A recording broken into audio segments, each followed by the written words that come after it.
இன்றைய திருப்பலி வேதாகம வாசகங்கள். புதுக்காலம் 9வது வாரம் செவ்வாய். முதல் வாசகம் திருத்தூதர் பேதுரு எழுதிய 2ஆம் திருமுகத்திலிருந்து வாசகம். 3ஆம் அதிகாரம் 12 முதல் 15 மற்றும் 17 முதல் 18 வரையுள்ள இறைவார்த்தைகள். அன்புக்குரியவர்களே, கடவுளின் நாளை எதிர்பார்த்து அவர் வருகையை விரைவுபடுத்த வேண்டும். அந்நாளில் வானங்கள்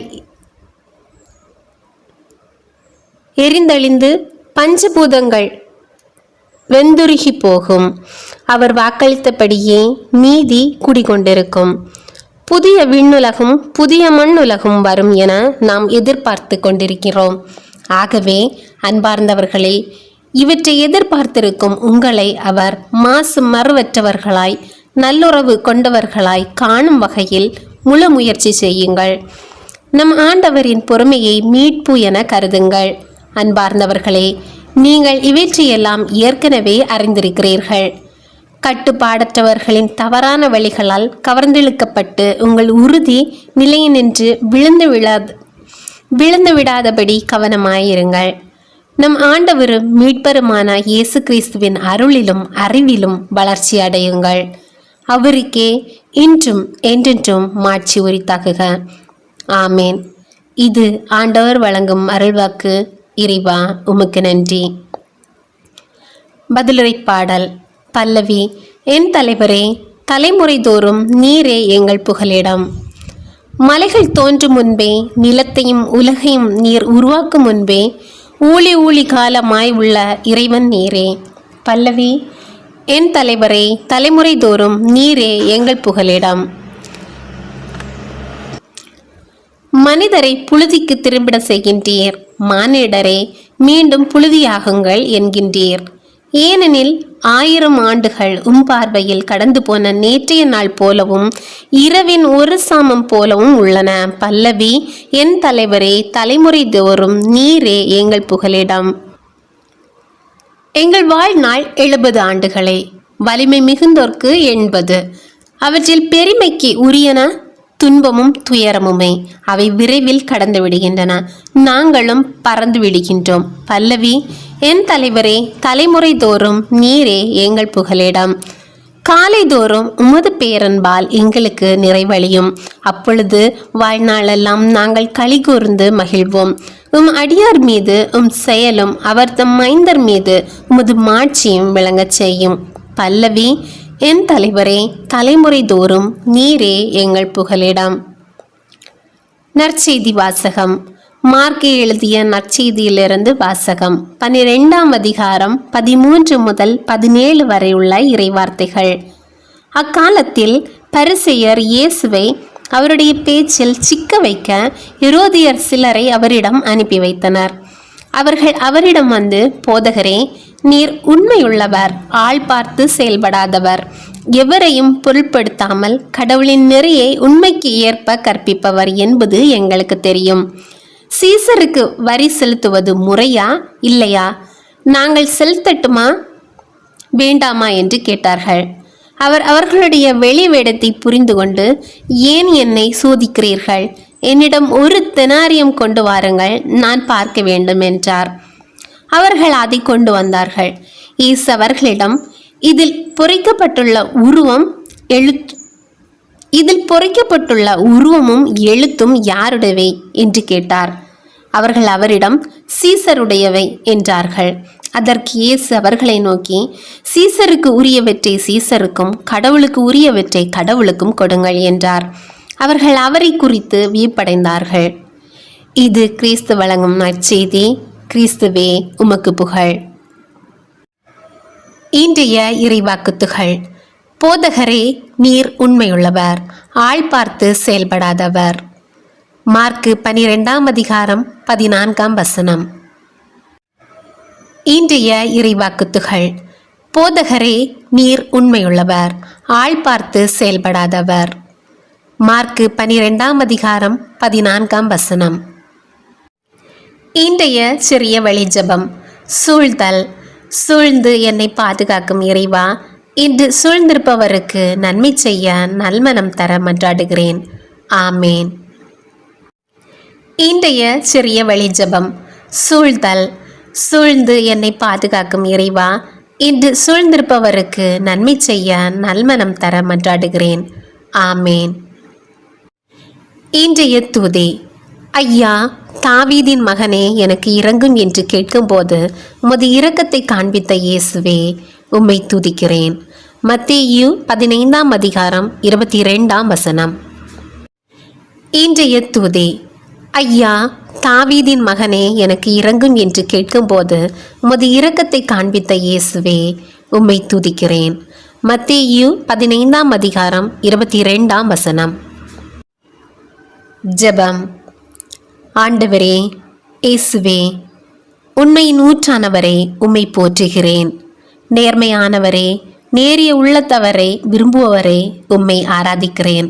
உமது இரத்தத்தால் என்னை தாங்கி நடத்துபவரே, நன்றி கூறுகிறேன். கடவுளுக்குரியதை கடவுளுக்கு, உண்மையோடும் தூய்மையோடும் கொடுங்கள் என இன்றைய இறை வார்த்தையில் கற்பிப்பவரே, என்னை இன்று உமக்கு கையளிக்க நல்வாஞ்சை தாரும் இயேசுவே.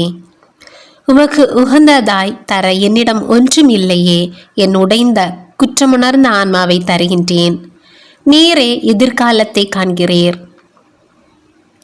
என்னை ஏற்று உருமாற்றும். பாவியாகிய என்னை மீட்க உமது தூய இரத்தம் சிந்தி கல்வாரி மலையிலே உயிர் விட்டீரே. நான் அந்த மகிமையையும் அந்த அளவில்லாத அன்பையும் எந்நாளும் உணர்ந்து உமக்கு உகந்தவனாக வாழ்ந்திட அருள் தாரும் அப்பா. ஆண்டவரே, இயேசுவே, நீர் என்னில் விரும்புவதை மட்டும் செய்யவும், உமது நாளை எதிர்பார்த்து உமது வருகையை நோக்கி என்னை பரிசுத்தமாய் காத்திட கிருபை தாரும் அப்பா. தந்தை ஈந்தாலன்றி உம்மிடம் யாரும் வர இயலாது என்ற இயேசுவே, இன்றைய நாளில் என்னுடன் கூட இரும். உம்மை எதிர்பார்த்திருக்கும் நான் மாசு மறுவற்றவனாக நல்லுறவு கொண்டவனாக உம்மை காணும் வகையில் உமது நியமங்களை கருத்தில் கொள்ளவும், கட்டுப்பாடற்றவர்களின் தவறான வழிகளில் கவர்ந்தெழுக்கப்படாமல் இருக்கவும், என் மனதை உமக்கு உகந்ததாய் காத்திடவும் வல்லமை தர வேண்டும் என்று இயேசுவின் நாமத்தில் ஜெபிக்கிறேன். ஆமேன். தந்தை, மகன், தூய ஆவியின் பேராலே ஆமேன். அன்பும் இரக்கம் நிறைந்த எங்கள் பரலோக தந்தையே, இந்த நாளின் இறுதியில் உமது திருமுன் வருகின்றோம். இன்று முழுவதும் எங்களை பாதுகாத்து வழிநடத்தி உணவு, உடை, இருப்பிடம் மற்றும் எண்ணற்ற ஆசீர்வாதங்களை வழங்கியதற்காக உமக்கு நன்றி செலுத்துகிறோம். ஆண்டவரே, எங்கள் வாழ்க்கை உம் பார்வையில் உருகணம் போன்றது என்பதை நினைவூட்டுகின்றீர். இந்த நாளில் நாங்கள் நினைவால், சொல்லால், செயலால், கடமையில் தவறியிருந்தால் எங்களை மன்னித்தருளும். எங்கள் குற்றங்களையும் பலவீனங்களையும் உம் இரக்கத்தில் ஒப்படைக்கிறோம். இயேசுவே, எங்கள் மீது இரக்கம் காட்டும். இன்றைய திருவார்த்தையில் கூறியபடி உமது அருளிலும் அறிவிலும் நாள்தோறும் வளர்ந்து மாசு மறுவற்ற வாழ்க்கை வாழ எங்களுக்கு உதவி செய்யும். உலகத்தின் கவர்ச்சிகளாலும் தவறான வழிகளாலும் நாங்கள் விலகி செல்லாமல் உம்மில் உறுதியாக நிலைத்திருக்க அருள் தாரும். குடும்பங்களுக்காக. அன்பின் ஆண்டவரே, உலகெங்கும் உள்ள அனைத்து குடும்பங்களையும் உமது கரங்களில் ஒப்படைக்கிறோம். கணவன் மனைவி ஒருவரை ஒருவர் புரிந்து கொண்டு அன்பிலும் பொறுமையிலும் வாழ அருள் தாரும். பெற்றோர் தங்கள் பிள்ளைகளை நல்லொழுக்கத்திலும் விசுவாசத்திலும் வளர்க்க உதவி செய்யும். குடும்பங்களில் நிலவும் கருத்து வேறுபாடுகள், சண்டைகள், பிரிவுகள், மனக்கசப்புகள் மற்றும் காயங்களை உமது அன்பால் குணமாக்கும். பொருளாதார நெருக்கடிகளை எதிர்கொள்ளும் குடும்பங்களுக்கு தேவையான உதவிகளையும் ஆசீர்வாதங்களையும் வழங்கும். தனிமையில் வாழ்பவர்களுக்கும் முதியோருக்கும் உமது ஆறுதலையும் சமாதானத்தையும் அளியும். ஒவ்வொரு குடும்பமும் ஜெபத்தின் இல்லமாகவும் அன்பின் இல்லமாகவும் உம்மை மகிமைப்படுத்தும் இல்லமாகவும் மாற அருள் புரியும். நோயாளிகளுக்காக. இரக்கமுள்ள இயேசுவே, நோயால், வேதனையால், மன அழுத்தத்தால், கவலையால், பயத்தால் மற்றும் தனிமையால் துன்புறுபவர்களை உமது திருமுன் கொண்டு வருகிறோம். உடல் நோய்களால் வாடுவோருக்கு குணமளிக்கும் கரத்தை நீட்டும். மனச்சோர்வு, பதட்டம், மற்றும் நம்பிக்கையின்மையால் போராடுவோருக்கு ஆறுதலையும் புதுப்பிக்கப்பட்ட நம்பிக்கையையும் தாரும். மருத்துவமனைகளில் சிகிச்சை பெற்று வருபவர்களையும் அறுவை சிகிச்சைக்காக காத்திருப்பவர்களையும் பாதுகாத்தருளும். மருத்துவர்கள், செவிலியர்கள், பராமரிப்பாளர்கள் மற்றும் குடும்ப உறுப்பினர்களுக்கு ஞானமும் பொறுமையும் அர்ப்பணிப்பு மனப்பான்மையும் வழங்கும். துன்பத்தின் மத்தியிலும் உமது பிரசன்னத்தை உணர்ந்து சமாதானத்துடன் வாழ அருள் புரியும். இளைஞர்கள் மற்றும் மாணவர்களுக்காக ஞானத்தின் ஊற்றாகிய ஆண்டவரே, இளைஞர்களையும் மாணவர்களையும் உமது கரங்களில் ஒப்படைக்கிறோம். கல்வியில் சிறந்து விளங்கவும், நல்ல நண்பர்களை தேர்ந்தெடுக்கவும், தவறான பழக்க வழக்கங்களிலிருந்தும் தீய தாக்கங்களிலிருந்தும் பாதுகாக்கவும் அருள் தாரும். தேர்வுகளுக்கு தயாராகும் மாணவர்களுக்கு நினைவாற்றல், கவனம் மற்றும் அமைதியான மனதை அளியும். வேலை தேடும் இளைஞர்களுக்கு பொருத்தமான வாய்ப்புகளை திறந்தருளும். வாழ்க்கையின் முக்கிய முடிவுகளை எடுக்கும்போது உமது சித்தத்தை அறியும் ஞானத்தை வழங்கும். அவர்களின் கனவுகளையும் எதிர்காலத்தையும் ஆசீர்வதித்து சமுதாயத்திற்கு பயனுள்ளவர்களாக உருவாக்கும் ஐயா. ஏழைகள் மற்றும் துன்புறுவோருக்காக கருணை நிறைந்த இறைவா, உணவின்றி, உடையின்றி, உறைவிடமின்றி வாழும் மக்களை நினைக்கிறோம். பசி, வறுமை, வேலை இழப்புகள் மற்றும் பல்வேறு துன்பங்களால் பாதிக்கப்பட்டவர்களுக்கு தேவையான உதவிகளை வழங்கும். இயற்கை பேரிடர்கள், போர்கள் மற்றும் அநீதிகளால் பாதிக்கப்பட்ட மக்களை காத்தருளும். அவர்களுக்கு உதவுகின்ற தொண்டு நிறுவனங்களையும் நல்ல உள்ளங்களையும் ஆசீர்வதியும். எங்கள் இதயங்களில் இரக்க உணர்வை வளர்த்து தேவையுள்ளவர்களுக்கு உதவும் மனதை தாரும். நாம் பெற்ற ஆசீர்வாதங்களை பிறருடன் பகிர்ந்து கொள்ளும் தாராள மனப்பான்மையும் வழங்கும். திருச்சபைக்காக ஆண்டவரே, உமது திருச்சபையை ஆசீர்வதியும். திருத்தந்தை, ஆயர்கள், குருக்கள், துறவியர், அருள் சகோதரிகள் மற்றும் இறைமக்கள் அனைவருக்கும் தூய ஆவியின் அருளை நிறைவாக வழங்கும். அவர்கள் சோர்வின்றி நற்செய்தியை அறிவிக்கவும் மக்களுக்கு நல்ல வழிகாட்டிகளாக இருக்கவும் உதவி செய்யும். மறைபணி செய்பவர்களை பாதுகாத்து அவர்களின் பணியை பலனுள்ளதாக்கும். எங்கள் பங்குகளிலும் ஜெப குழுக்களிலும் ஒற்றுமை, அன்பு மற்றும் விசுவாச வளர்ச்சி நிலவச் செய்யும். திருச்சபை உலகிற்கு நம்பிக்கை, சமாதானம் மற்றும் இரக்கத்தின் அடையாளமாக விளங்க அருள் புரியும்.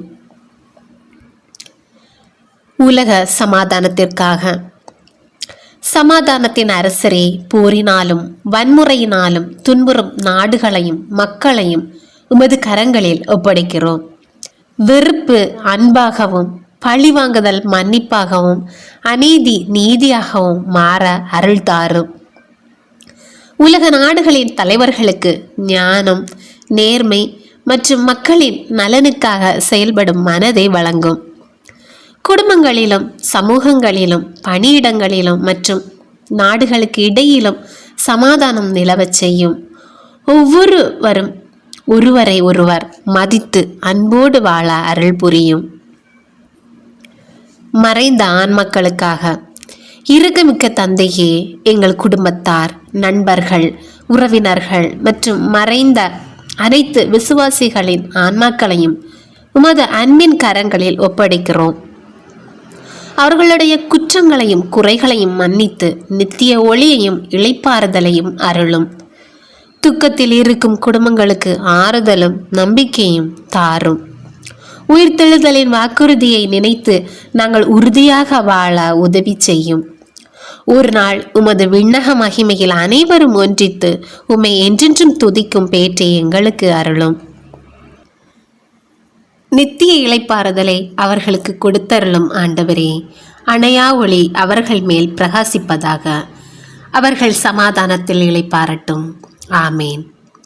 ஆண்டவரே, இன்றிரவு நாங்கள் உறங்கச் செல்லும் போது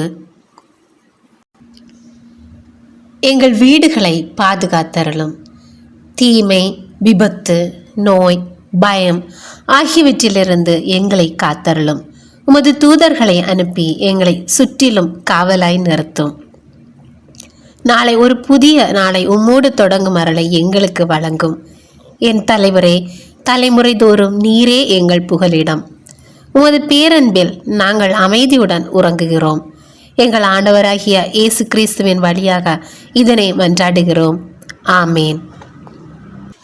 விண்ணுலகில் இருக்கிற எங்கள் தந்தையே, உமது பெயர் தூயதென போற்று பெறுக. உமது ஆட்சி வருக. உமது திருவிழம் விண்ணுலகில் நிறைவேறுவது போல மண்ணுலகிலும் நிறைவேறுக. எங்கள் அன்றாட உணவை இன்று எங்களுக்கு தாரும். எங்களுக்கு எதிராக குற்றம் செய்வோரை நாங்கள் மன்னிப்பது போல எங்கள் குற்றங்களை மன்னியும். எங்களை சோதனைக்கு உட்படுத்தாதேயும், தீயோனிடமிருந்து எங்களை விடுவித்தருளும். ஆமேன். அருள் நிறைந்த மரியே வாழ்க, ஆண்டோர் உம்முடனே, பெண்களுக்குள் ஆசி பெற்றவர் நீரே. உம்முடைய திருவயிற்றின் கனியாகிய இயேசுவும் ஆசி பெற்றவரே. தூய மரியே, இறைவனின் தாயே, பாய்களாயிருக்கிற எங்களுக்காக இப்பொழுதும் எங்கள் இறப்பின் வேளையிலும் வேண்டிக் கொள்ளும். ஆமீன். அருள் நிறைந்த மரியே வாழ்க, ஆண்டோர் உம்முடனே, பெண்களுக்குள் ஆசி பெற்றவர் நீரே. உம்முடைய திருவயிற்றின் கனியாகிய இயேசுவும் ஆசி பெற்றவரே. தூய மரியே, இறைவனின் தாயே, பாய்களாயிருக்கிற எங்களுக்காக இப்பொழுதும் எங்கள் இறப்பின் வேளையிலும் வேண்டிக் கொள்ளும். ஆமீன். அருள் நிறைந்த மரியே வாழ்க, ஆண்டோர் உம்முடனே, பெண்களுக்குள் ஆசி பெற்றவர் நீரே. உம்முடைய திருவயிற்றின் கனியாகிய இயேசுவும் ஆசி பெற்றவரே. தூய மரியே, இறைவனின் தாயே, பாய்களாயிருக்கிற எங்களுக்காக இப்பொழுதும் எங்கள் இறப்பின் வேளையிலும் வேண்டிக் கொள்ளும். ஆமீன். தந்தைக்கும் மகனுக்கும் தூய ஆவியாருக்கும் மாட்சிமை உண்டாவதாக. தொடக்கத்தில் இருந்தது போல இப்பொழுதும் எப்பொழுதும் என்றென்றும் இருப்பதாக. ஆமீன்.